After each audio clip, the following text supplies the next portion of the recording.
नमस्ते। महाराष्ट्र का कोंकण इलाका, नाम सुनते ही क्या ख्याल आता है? खूबसूरत बीच, हरे भरे पहाड़, है ना? पर ये जगह जितनी अपनी सुंदरता के लिए मशहूर है, उतनी ही अपनी रहस्यमयी कहानियों के लिए भी।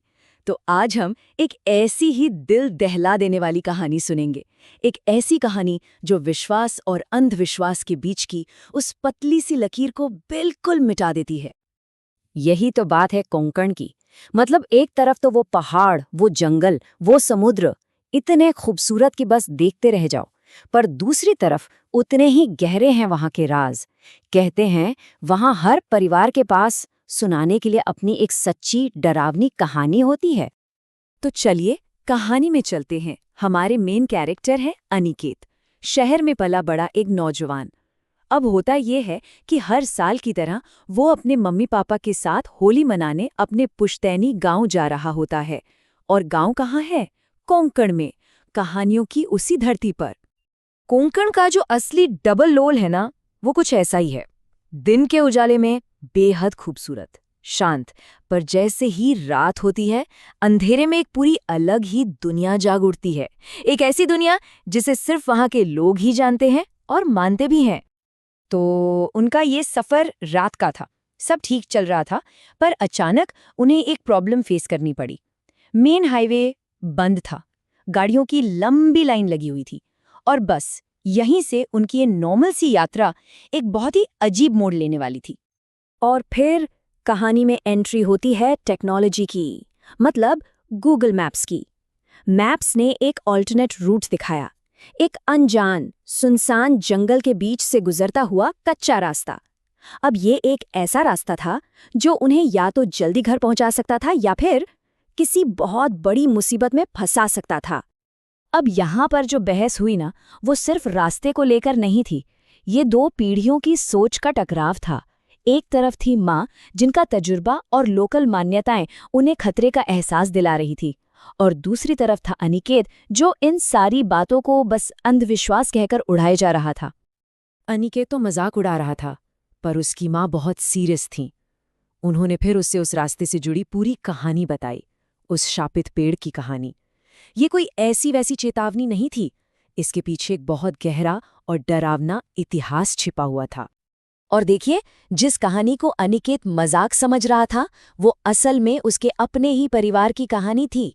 सालों पहले उस पेड़ पर किसी ने काला जादू किया था, जिससे एक चुड़ैल वहां आ गई थी। फिर एक बड़े तांत्रिक ने उसे उस पेड़ से बांध दिया, और वो तांत्रिक कोई और नहीं, अनिकेत के परनाना थे। पर कुछ ही समय पहले उनकी मौत हो चुकी थी, मतलब वो बंधन अब टूट चुका था। लेकिन अनिकेत कहाँ मानने वाला था। उसने माँ की एक नहीं सुनी और गाड़ी उसी रास्ते पर मोड़ दी। और बस जैसे ही उन्होंने उस अनजान रास्ते पर कदम रखा, मानो हकीकत ही बदलने लगी। गूगल मैप्स गोल गोल घुमाने लगा। फिर अचानक गाड़ी एक बहुत बड़े गड्ढे में जा गिरी और इंजन बंद हो गया पूरी तरह से। और वो लोग एक बड़े भयानक से दिखने वाले पेड़ के पास फंस गए।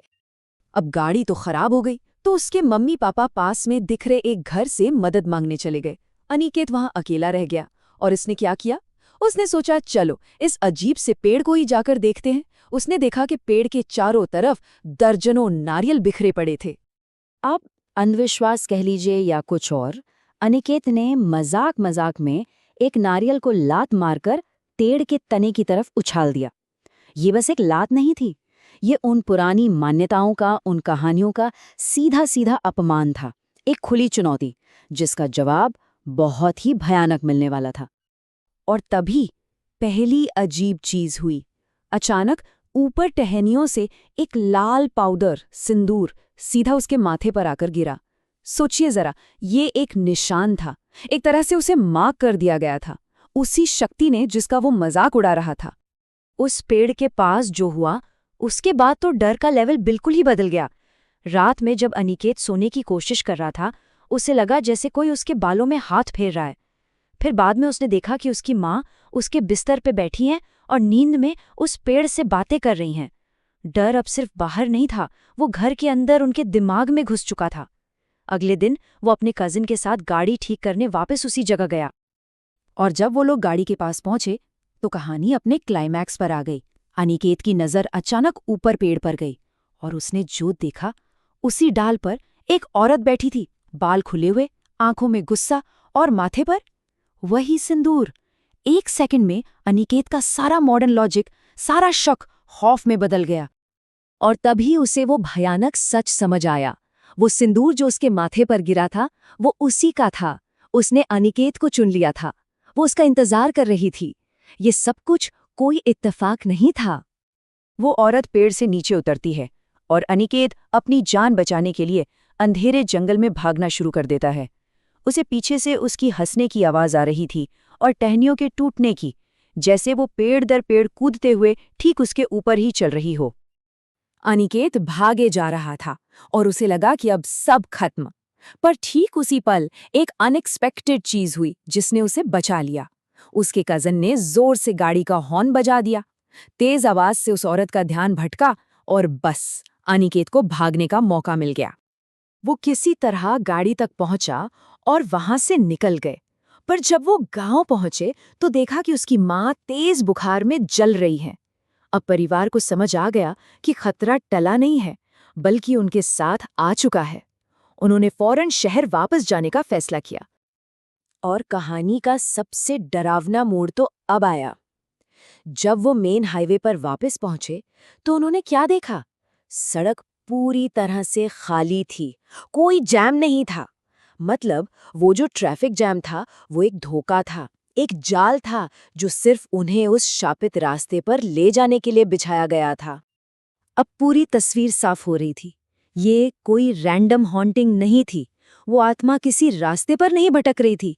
वो तो सीधा अनिकेत के परिवार को टारगेट कर रही थी, उस तांत्रिक के परिवार से बदला लेने के लिए जिसने उसे कैद किया था। और अनिकेत अपनी मॉडर्न सोच और अविश्वास की वजह से उसका सबसे आसान शिकार बन गया।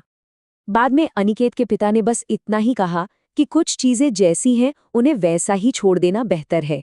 शायद वो मान चुके थे कि कुछ ताकतें हमारी आज की समझ से बहुत परे हैं और कभी-कभी साइंस और लॉजिक के पास भी हर सवाल का जवाब नहीं होता।